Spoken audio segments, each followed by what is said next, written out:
I've recently caught up to the Blue Lock manga, and man is this thing crazy. Honestly, my head still hasn't wrapped around the insanity that is this masterpiece of a new gen. From the hype goals in the just as hype celebrations to the hard-hitting dialogue in the midst of battle.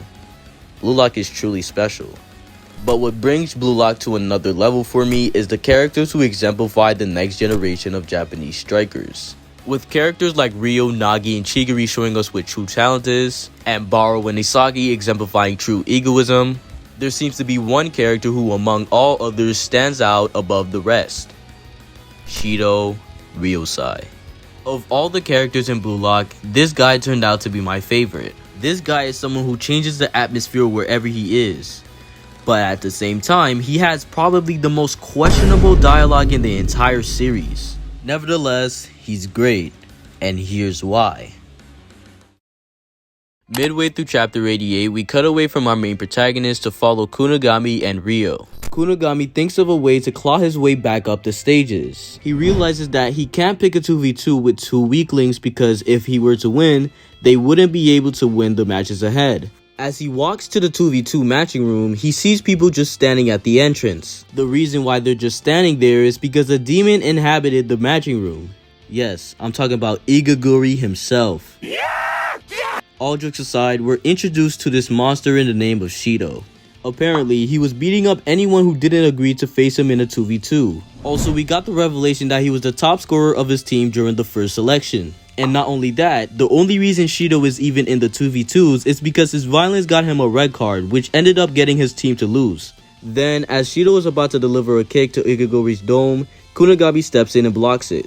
Shidou, on some Naruto shit, tries to kick Kunigami and he blocks it once more. And the chapter ends with Shidou asking for a match with him. In the next chapter, you can visibly see Kunigami actually affected by his kicks. Shidou expresses his love for his soccer and exploding, but to his challenge, Kunigami doesn't give a straight answer. Ryo, however, does, and it was the wrong choice for sure. So right off the bat, we're introduced to a character with a lot of potential. His kicks hurt Kunigami, someone with a well-regarded physique, and he was the top scorer of his team during the first selection. This as a premise just brings hype. We just got introduced to this absolute smoke demon with a crazy design out of nowhere. But at the same time, you can't help but underestimate him. I mean, dude was literally the 111th person to finish the 100 goals. He finished even later than Igaguri. On top of that, he's going against Kunigami and Ryo. He has no chance, right? At this point, you're not sold if Shidou is really all that. But that's what makes this next soccer game so intriguing. We enter the kickoff and boom, Shidou is just here exploding in our faces. Hey yo, what the Alright, we're just gonna move on from that. Shidou just appears out of nowhere in front of Ryo, and Ryo calls him fast. So fast in fact that he thinks his bursts of speed are instant. In response to this, Ryo passes it to Kunigami and Shidou analyzes Ryo's level. Then in the next page, he's in front of Kunigami now. Igaguri steals the balls from Kunigami from the opening Shidou made and started doing his antics. Fast as fuck, boy. I don't think you have any idea. Oh, call an ambulance! Call an ambulance! But not for me. Gotcha, nigga! When Shidou gets the ball, we're feeling anxious. He was good on defense, but what would he do on offense? Then out of nowhere, he just spits out an entire analysis on Kunigami and Ryo. So we've got boring purple top 9 who's above average but puts too much emphasis on balance, and a hero who's got nothing but a middle shot. Kunigami's reaction is so relatable. How did bro figure this out? And on top of that, Shidou is bored. He's got speed, power, and perception on another level. But at that moment, he still hasn't scored a goal, so he could potentially still be a fraud. He passes the ball to Igaguri, and Igaguri tries to pass it back, but it gets intercepted by Ryo. It would be impossible to score a goal with a pass like that. Impossible for anyone but Shidou Ryusei. He just casually hits a bicycle kick and does one of the most lit poses after. Man. Hype goals, hype celebration, and hype dialogue. What more do you need from a character? And then we go later into the story and Shidou just on all of our expectations. He comes out of the shadow and we find out that he was the one who got to the third selection instead of Kunigami. Yo, hold on.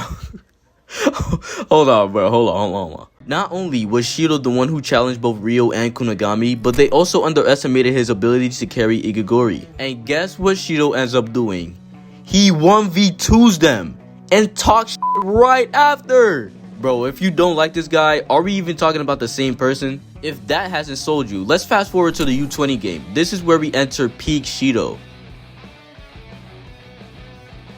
So the first half of the U20 game ends and Blue Lock is in the lead, 2-1. Our protagonists are happy with the performances, unlike U20. Even worse, their best player was literally about to leave, but out of pure desperation from the people of the team, they decide to use their demon. Use number 13. Nah, bro, are you sure? Bro, do it look like I care? Sub that man in. Send in Shidou Ryusei. Dog.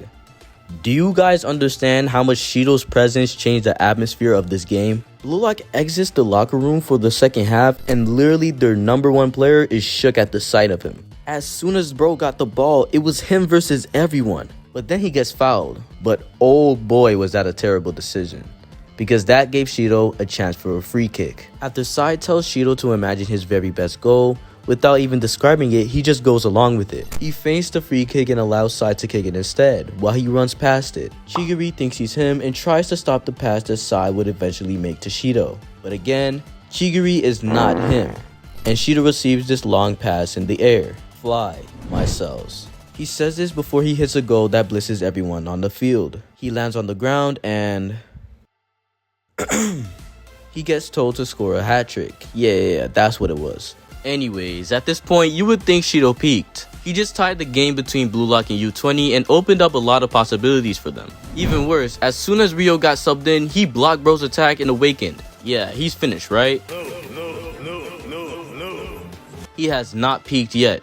Shidou expresses that Sai is the only person to ever understand his ego, but Sai tells Shidou that he still needs to score a goal, and the game continues. As Shidou is running to position himself in the right way to score a goal, he expresses his need to make an impression. The world doesn't know me yet. Passes? Tactics? You win if you do this, you win if you do that? Nah, that's pathetic. Football is not a sport. It's a biological phenomenon. My weapon is extreme spatial awareness. To steal a goal and live on this field, I use all of my being for the sake of penalty area perfection. As long as I'm inside the penalty area, even with my back to it, I can find the goal mouth without even seeing it. As Shidou says this, he notices that Sai has received the ball and asks for it. All the cells in my body exist to score a goal. But then he gets locked up by Ryo, who is using his copy technique to imitate a close combat defender. Ryo's words enrage Shidou and he just ends up getting his shot blocked. I'm not exploding enough. Every human on the planet wants to leave proof of their existence behind. Those who create things, those who want to become something, and most prominently, those who make children. They're all doing something that leaves behind proof that they existed. But it just so happens that for me, it's the art of football. A goal to me is fertilization, the shot being the seed, the net being the egg, and the pleasure from said goal being the birth. This is what I call an explosion. Sai receives the ball once again, and since he is the only person who can understand Shidou's ego, he's the only one on the field with the mind to pass it to Shidou. Everyone else is shocked by the super long pass, but Shidou himself is sprinting full speed towards it by reflex. Then it was a 1v1 between him and the goalkeeper, but Gagamaru's long limbs allowed him to headbutt the ball before Shidou could even get to it. Just then, when all hope is lost and Shidou believes that he has to restart his attack, Shidou feels a sensation. He had already turned around as the ball flew above him, but somehow he could feel the goal with his back. Even though the goal was too far, all of his cells were telling him to score a super goal. At that very moment, Shidou entered the flow. He then jumps into the air and scores a bicycle kick from beyond the penalty area. Shidou lands and jumps into the air with a celebration that lifts everyone off their seats. Shidou has shown the world who he was. What more do I have to say? He's him. My reaction to this when I first read it was, what the hell they got going on allowing this man to exist in Blue Lock? His flow is probably the most crazy we've seen in the entire series. This is probably not true, I'm just biased as but I do not care. I don't know about y'all, but I cannot wait for this guy to come back in the current arc, because he's about to show us what a true Joker is. I hope y'all enjoyed those 9 minutes of me gigging over Shidou. If you did, consider leaving a like and subscribing. I really appreciate it. And I'll catch y'all in the next one.